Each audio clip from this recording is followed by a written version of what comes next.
Dans un quartier bien sage, du côté de Montpellier, une maison 3 étages, tous les 3 habités par des gens sympathiques, des gens bien élevés.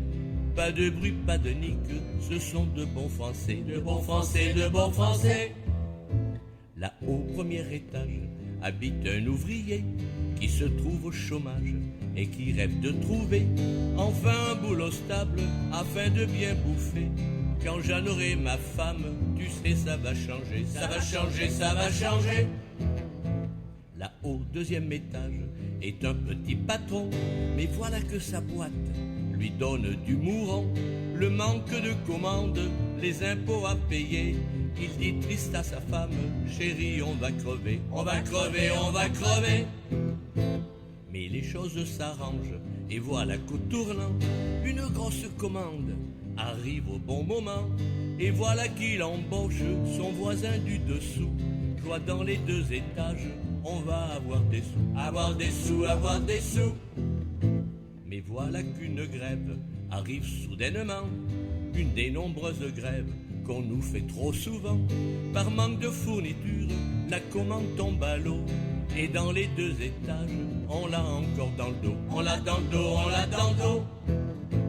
Pendant qu'en bas on pleure sur ces événements, sur cette nouvelle galère qui donne du tourment, on entend au 3e des voix en train de chanter.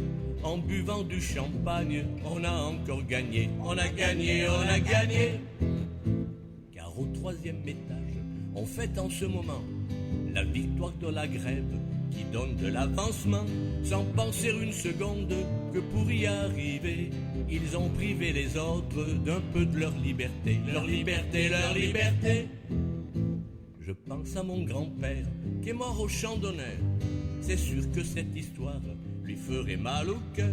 Lui qui toute sa vie s'est toujours bagarré pour que la France vive dans l'égalité. Égalité, égalité. Des maisons 3 étages, ça devrait pas exister. Il faudrait tous qu'on vive sur le même palier. Il faudrait tous qu'on chante, qu'on fasse pas pleurer. Il faudrait tous qu'on vive dans la fraternité. Fraternité, fraternité. De la belle formule que l'on nous a laissée, il reste que des cendres, des souvenirs usés. Et tout cela se passe sous l'œil très complaisant des hommes politiques et du gouvernement. Gouvernement, gouvernement.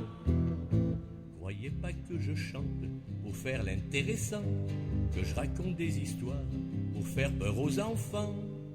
Non, c'est pour eux que je chante.